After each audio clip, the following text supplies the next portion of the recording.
القرناي من ليبيا.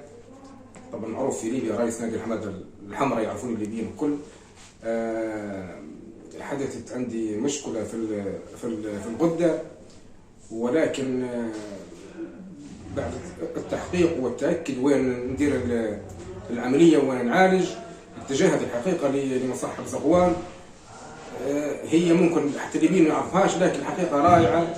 جيت عندهم بكل مجاملة، يعني من غير مجاملة، من غير شيء.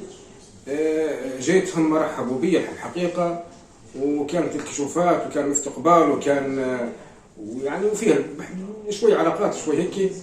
فدرت العملية عندهم، العملية كانت ناجحة 100%. هاني نتكلم، حولت الغدة وهاني نتكلم الآن، يعني لي ممكن يومين دير العملية. فنقول لهم بارك الله فيكم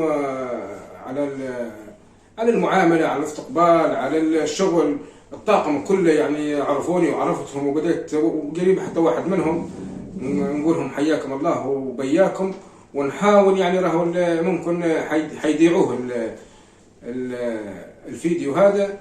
وكل الليبيين راهي أول شيء هي ما هيش غالية. احنا الليبيين نخافوا من الحاجة الغالية والحاجة اللي فيها النجاح. فهنا النجاح، ونقول لكم بارك الله فيكم ومع الشكر. شكرا.